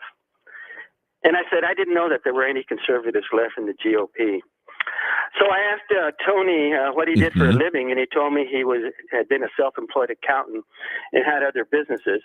And then he told me, and this makes me think of Bonkers Ben, that the COVID vaccine didn't work, and that Biden crashed the economy. And I told him that Trump bragged about the vaccine's development and took the vaccine after having previously gotten what he called the Chinese hoax of a virus. Now, Tony, the Tonto Trumper, said that didn't matter, okay?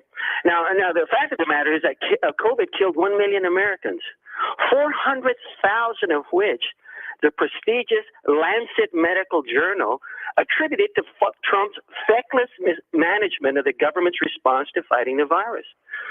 And then I told Tony, the Tonto Trumper, that I've been an investor and an investment representative for over 40 years. And that my investors and I have done well with Bidenomics. You know, growing GDP, record low unemployment, falling inflation. By the way, we'll never have deflation, okay? They don't want that. Capitalists never want that. Nobody wants that over there on that side of the ledger, okay? And a good stock market. Now, as a matter of fact, year to date, the S&P 500 is up 16.86%. Now, that's rocking, not crashing, okay? But Trump predicted that the market would crash and that everybody would be poor if Biden was elected president. And as a matter of fact, since Biden became president, the S&P 500 has averaged an annual rate of return of 8.95%, almost 9%. That's great, you know? And 9%, you'd be doubling your money every 8 years, as a matter of fact. And that's just capital gains and share appreciation. And that doesn't even include dividends, which usually account for about 70% of total return. And then when you add them all up, you get in the long-term average, about the long-term average annual rate of return of about 10%. Anyway, man, I'll tell you what was scary during Trump's COVID crash. That was very scary, and I'm surprised how well the market and the economy weathered it all after all was said and done. You know, hanging in there with the right asset allocation paid off for investors. And of course, none of us had been through a global pandemic in our lifetimes. You know, who knew? We didn't know what was going to happen. Everybody was scared. I mean, No wonder the school shut down. We didn't know what it was going to do to kids. We don't want to risk them and teachers and places where you got a lot of people crowded into spaces, you know. And we had the misfortune of having a moron for president, the commander in chaos. So, I mean, just terrible. Now, by the way, the S&P 500 did twice as much as the return on gold, which is routinely touted by right-wing propagandists on the station, along with pills for your dog and pills for pain and pills for the old farts who can't get it up anymore, you know. Anyway, then Tony the Trumper got so annoyed when I asked him what he thought about Trump stiffing the city for $500,000 and similarly large amounts to 7 other cities over unpaid rally security costs. He said that he didn't want to talk about that, and then he flipped me off. I can not say I'm particularly surprised about that point here. And I actually did have that question come up from a listener recently. And far as I can tell, not being privy to any of the internal processes or fund amounts for any of these, like or other cities, don't believe a payment has been made from the campaign, previous campaign, or still technically the same one, I do believe, unless it's changed some of the back end legal issues with it, with the Trump campaign. So, yeah, do believe that is still the case here.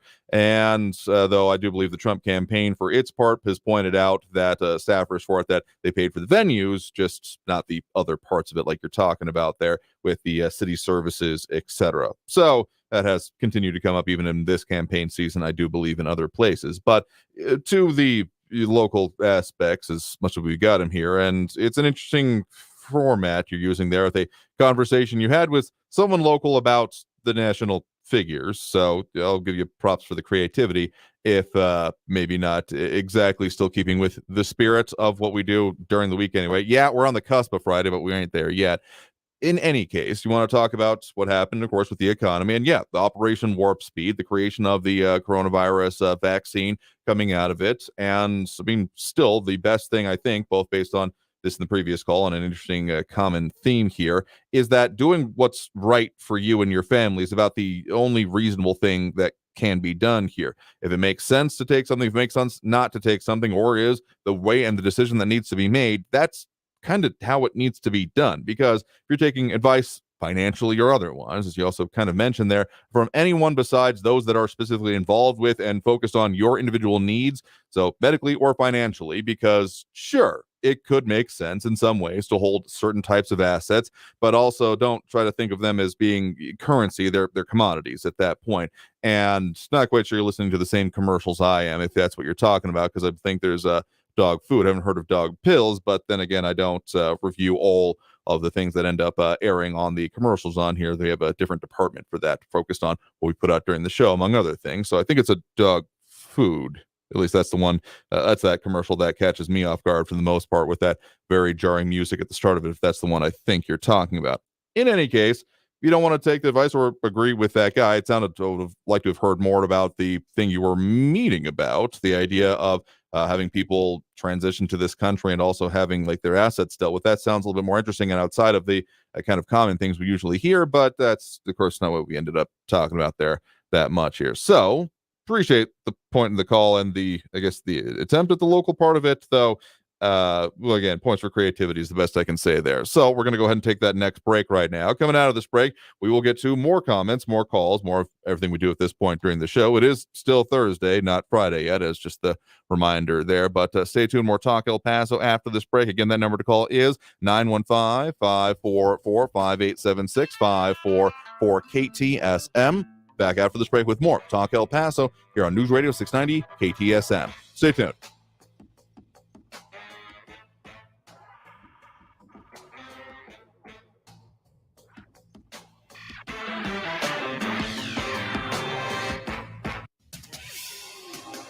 El Paso's News Radio 690 KTSM.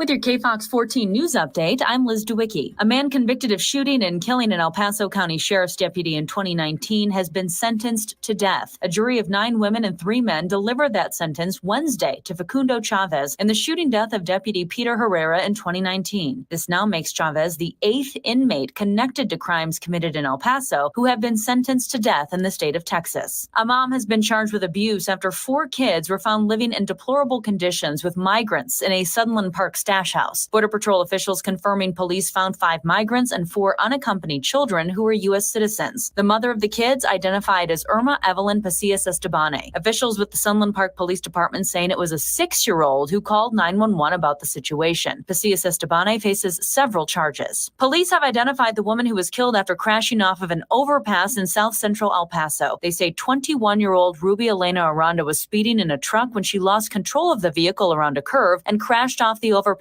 landing on a dirt lot at the intersection of Durazno and Piedra Streets. This is the 48th person who's been killed so far this year in traffic accidents on El Paso streets. That's your KFOX 14 news update. I'm Liz DeWicki.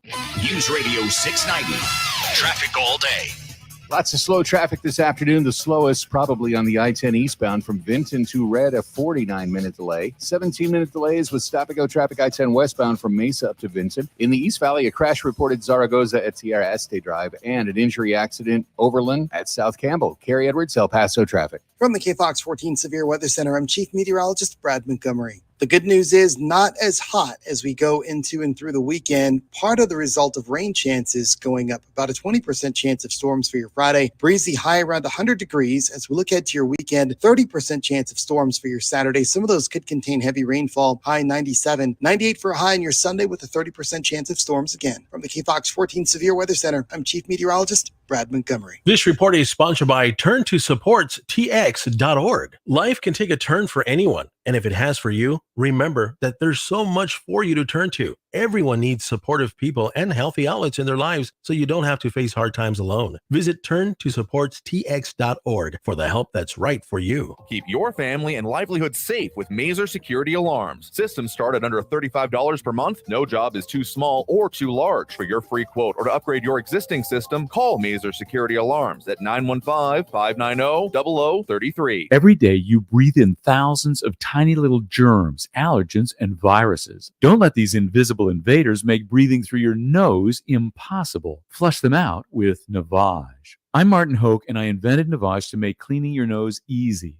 Navage uses powered suction to pull saline in one nostril, around the back of the nose, and out the other nostril, helping flush out everything that makes you miserable. Nearly 4 million people use Navage to breathe better, snore less, and feel healthier. People like Dan, a verified Navage user who writes, I've had trouble with my sinuses for decades. I always thought something like this was a gimmick, but one use and I'm hooked. I should have bought this a long time ago. The results are immediate and incredible, unquote. If you suffer from sinus congestion, allergies, or snoring, then Navage is the safe, drug-free solution you've been looking for. Navage is at Walmart, Walgreens, CVS, Rite Aid, Target, and Navage.com. Navage, N-A-V-A-G-E, clean nose, healthy life. Wendy's is open until midnight or later, which means all your favorite menu items are up later too. The Baconator still tastes just as juicy and bacony at night. So listen to that craving and turn in for the night at a Wendy's drive-thru. Hours may vary at participating U.S. Wendy's. This report is sponsored by Wendy's Late Night, open until midnight or later. News Radio 690 KTSM El Paso. Live from the KTSM AM 690 studios, it's Talk El Paso with Andrew J. Polk. To be a part of the show, call 915-544-KTSM or follow on Facebook at facebook.com/Talk El Paso. Now here's your host, Andrew J. Polk. Thank you all so very much for joining us here for Talk El Paso, airing live on News Radio 690 KTSM. I'm your host, Andrew J. Polk. Thank you for tuning in, however you may be doing so, be it on air, online, live, streaming through the free and reliable iHeartRadio app, or joining us over on the various social media pages we're up on these days, facebook.com/Talk El Paso, the Talk El Paso channel over on YouTube, Twitter at Talk El Paso, or twitch.tv, Andrew J. Polk. And a lot of interesting comments and conversations going on over there. And, of course, those dropping those likes and reacts, among other things, Amber Banda, Matt Olson, James Ratcliffe, Ted Kors, Robbie Flores, Monica Cervantes, Jim McCravey, RJ, and Ana Rueda, and James Holmes. Do appreciate it. But Also, some interesting comments, including, okay, I refuse to do capitulation, but I mean, I do take input in conversation, including, but was it, missing the first one there, but do see that someone suggested of, there we go. Ed Clore, suggestion, like the local TV station KTSM, the first half hour is local and second half hour is national. Always divide the show accordingly. Suggestion here. I mean, I've floated the idea previously. I mean, that's basically the way we handle Friday, besides taking on all of the subjects, is as the kind of the pressure relief valve that way for the week. And I mean, some others saying that it might as well, half the callers do. And don't get me wrong, we do have people always trying the more or less unwritten rules, even though we mention them plenty of times. But point is that still, as much as we take sometimes criticism from other people about what happens with things not on this show, we still do our own thing here. And I'm very much determined to say that we deserve and need to talk about the things going on here, right, and affecting us right at home. Mostly the ones like happening here, but the things that are directly going on here, as opposed to the speculation of, well, this could happen here. So anyway, I think we all know what we're talking about there. But in any case, still planning to do that, and we'll keep Fridays the way they are for now. I have floated the idea in the past of doing a second free-for-all day, maybe a nod at extra one during a week, holidays, what have you, but we'll reevaluate that as we get closer to it, but still my commitment for the time being. In any case, let's back to those phone lines now. Again, that number, squeezing in what we can before the end of the show, 915-544-5876, 544-KTSM. We do have Frankie and Messia on the line with us here right now. Frankie, thanks for joining us. Outstanding day here in downtown Messia. Beautiful blue skies, puffy clouds. The shadows on Oregon mountains are just stunning. Well, let me say this.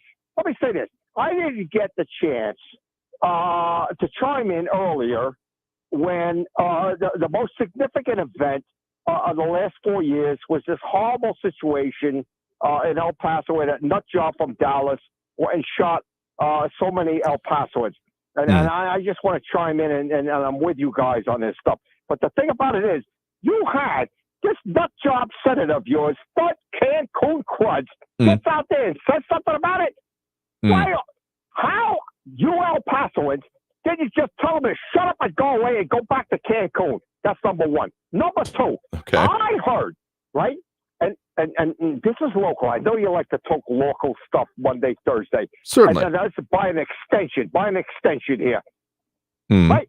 Ohio is like the last positive state of all the other ones that voted down these anti-abortion people, right? And the only reason I'm saying that is because Texas was first and foremost leader in doing all kinds of things to screw over women relative to their rights, to their body. I mean, you people out there allow him to say what he has to say. I don't care how nice it was. He shouldn't say anything, for crying out loud. And that's my opening comment. You understand that you have a dislike for Ted Cruz and his travel habits,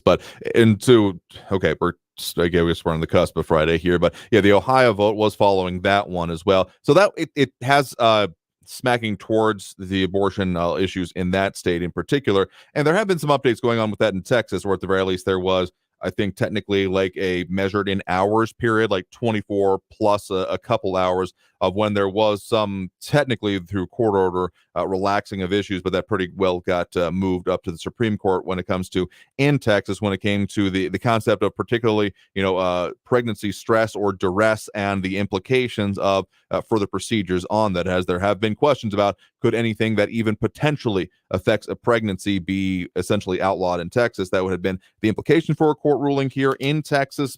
But that one progresses and is pretty well back to the status quo is my best reading of it. But to the major part of it and the issues there again with there and like you were talking about Ohio, that one was a prelude to the later vote on a constitutional issue there, which, I mean, if you're talking about that as what could happen here in Texas, I don't exactly see that coming up in the same way, though it does certainly affect, the national conversation that has been going on with it. Well, I'm not too sure how that's going to work, but let me say this thing. Sure. The women are very, very powerful here in our country, and they have an attitude. And I'm married to a woman. And when she gets her thought process in line, I don't care what I say, she's right. And there's nothing I'm going to be able to do about it. And many, many women out there don't like what's going on with this nut job conservatives and their thrust to take away the rights of so many American women. And I'm telling you, this is not going to bode well for 2024. Now, my last point. I hear the befuddled Ben, every time he calls, he ends his comment with, "Let's go, Brandon." That's what he said. Hey, befuddled Ben, I've told you this once before. I want you to look up what Rex Tillerson said about your hero.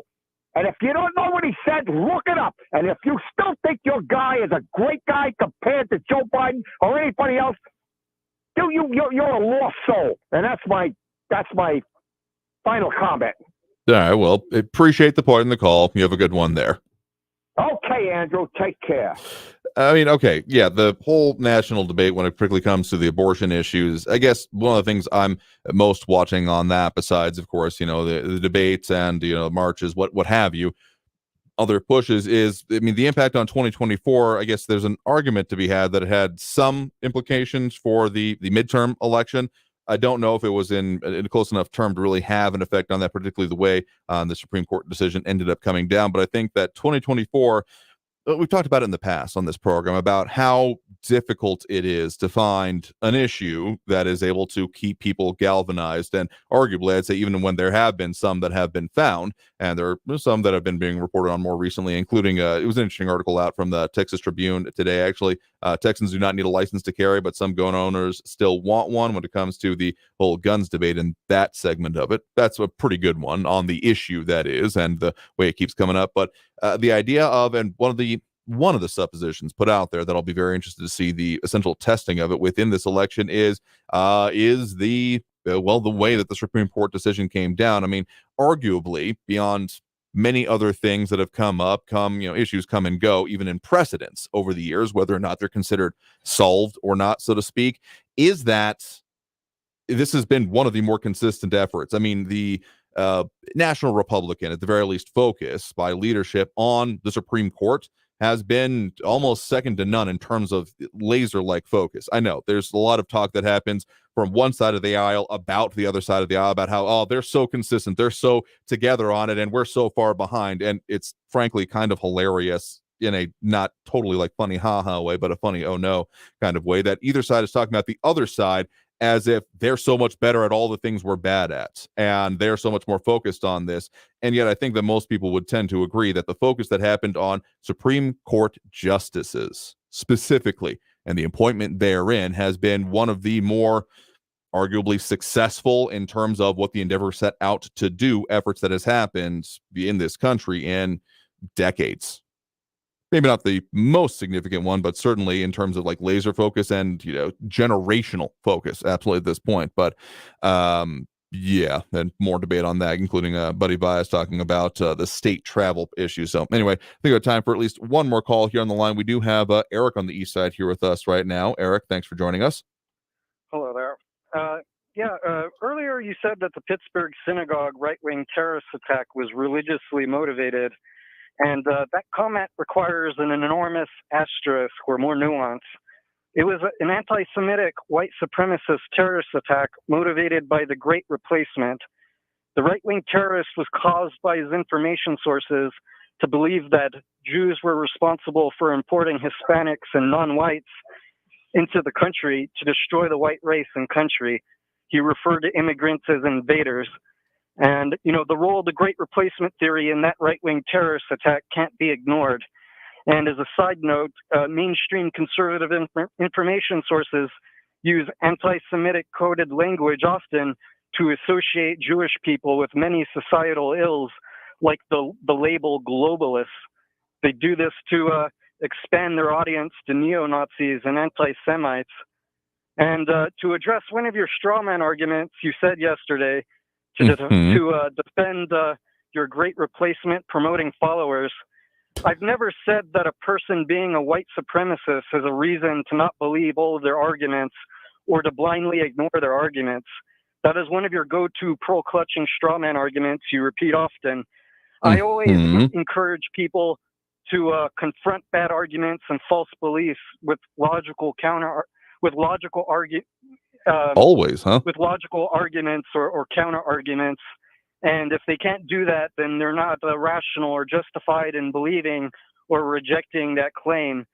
So let's make a distinction here, because if you want to talk about, hey, that this issue that you're bringing up here, the respective or more or less the, particularly great replacement theory, which we've been talking about the last couple of days here, as it does have direct impacts in our region. So still not capitulating on the whole national thing, as it is still not Friday. But that idea and the description of it, notice the way I've talked about it as being a bunk theory, one that is used to promote saying that, well, frankly, in the same kind of way that the language of war often gets put forth and applied and is, persuasive and seductive in its own right, because there's a certain amount of power that comes around with it, like talking about it as oh no, we have to fight, we have to win, we have to, you look at it in all the other ways, war on X, enter here, ends up sounding like a more strong phrase than, hey, we need to deal with this problem. But let's talk about it that way, and in talking about it that way, about addressing the issue, the way you've done this, my perspective certainly has not been a, hey, here's the problem with that idea or with the issue of it, can we figure out a different way to talk about this, has been a, hey, they brought this up, and so you're begging the question at the very least, is what it appears like on this end. So that's not your intention. I'm not sure you're communicating that clearly, because the people that you end up bringing this about, you often don't actually end up going into like what they were talking about in other issues, end up trying to be as a, well, they brought this up in the past or in other ways, so therefore what they have to seem to say, again, begging the questions, is well, therefore they shouldn't be listened to. So you do think these people should be listened to then, in that case, the people who do bring up these ideas that you otherwise disagree with? A, you just lied. I specifically pointed out how Stevens' reference to Joe Biden supporting the Great Replacement was completely false and promoted by Tucker Carlson through an edited video. So I always address the substance behind their racist beliefs, and why they're irrational. And in the past week alone, like two of your loyal followers, Marco and Steven, have promoted and defended the Great Replacement. And yesterday, during my call, Marky Mandingo said, and I quote, "The Border Patrol will control the Great Replacement," end quote, on your show's Facebook page. Like, that wasn't irony or a facetious comment. It was the legitimate promotion of a white supremacist theory that you have said in the past. The Great Replacement theory is a white supremacist theory yourself. And, despite this, you've repeatedly communicated that promoting this white supremacist theory, the Great Replacement, doesn't make one a white supremacist, which is, But hold up. Now, if we're going to talk about exact quotes here, I've not said that, hey, someone putting this forth doesn't make them a white supremacist. Okay, you want to back up here and say what it is. I'm not taking your word on this here. Let's make that perfectly clear, because you do seem to think, and the way you talked about this in the past, if you're changing your opinion on this here, that's perfectly fine with me. I would love to actually talk about the issues, as opposed to why people who are bringing up issues that, or their perspectives as being labeled as wrong by you, therefore shouldn't be listened to. Again, you don't come with a conclusion, but when I've put that to you in the past, you seem to have at least been interested in that being the end.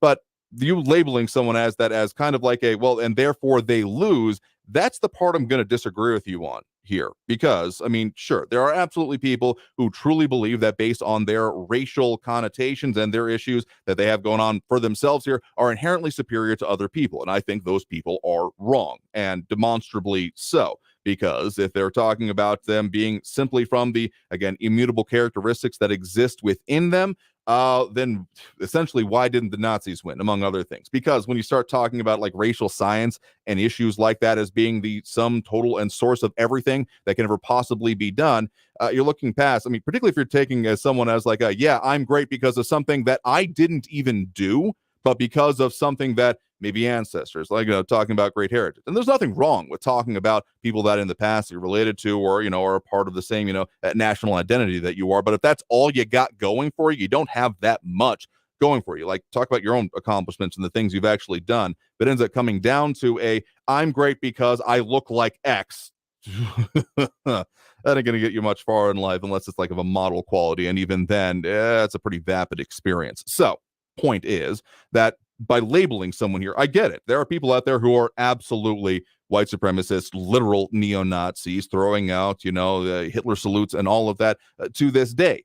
And they think that gives them a certain amount of power or whatever have you. I still don't really understand that perspective and of trying to accomplish that. But if by trying to label someone as that yourself, and when it comes to these conversations, and therefore it means that there is, because if you're saying that, you don't automatically mean that there's discounted. That's not the way it's come across. You do have to understand that and get that why. I mean, as much as we agree on more things than I think you're willing to admit to, like racism is bad, white supremacy is bad, anyone saying that they are better than someone else based solely on any of these immutable characteristics is someone that is basically wrong and probably deluded in a whole lot of ways in their lives. I think we both agree on that, but that in the, again, particularly labeling of it as okay, and therefore anyone who espouses anything that I label as being similar to that, it's not even just a disservice to a conversation, but a disservice to the issues we're talking about there. Like, I hope you understand that by doing, again, the broad brush, as much as it's talked about when it's in terms of generalizations, saying that, well, these are the same, and trying to say that someone that you have labeled as such is in the same camp as like a Klan member or a literal neo-Nazi, I don't think that serves either your argument well or the conversation well, and frankly trivializes. And that's the part that starts to really tick me off, frankly, is the idea of trivializing that, what those people did is the same thing as literal people who support genocide. Like, that's the same kind of thing we're talking about here when we're putting all these same categories together. And like, sure, do people, casual racism exist, people who have unexamined values, other things like that. Yeah, that definitely does exist. Deserves to be called out, deserves to be discussed more than anything, so people have the understanding of it. You and I have some fundamentally different perspectives on what it comes to dealing with and talking about societal issues, because if you want people to just say, well, you have to agree with me or you're wrong, that never really bears out in my mind. Anything along those lines, well, good luck with that. Don't think that works out that well in your own life, and I'll continue to hold that supposition until proven wrong. With that, we're going to have to go ahead and end the show there for today, because we are out of time here for this program. So appreciate the point and the call for what it's worth here. But as I've told you pretty consistently throughout, talking about the issues, the problem, and the things going on with it, and how to deal with them, as opposed to, well, this person is wrong and let me tell you how, as opposed to well, here's what would be right, among other things. Way better way to go about it in my mind here, and what we try to do as much as possible with like elected officials, policies, things in the public, as much as we can, Monday through Friday, 4 to 6 p.m. But we'll go ahead and have to end the show there for today. Super out of time. Want to thank everyone that did tune in, call in, comment, participate in the show. We'll do it again tomorrow, as we do every Monday through Friday, 4 to 6 p.m. right here on News Radio 690 KTSM. I've been your host, Andrew J. Polk. Until then, until next time, want you all to stay safe out there, look twice for motorcycles when out on the road, and have a great evening, y'all. We'll see you tomorrow.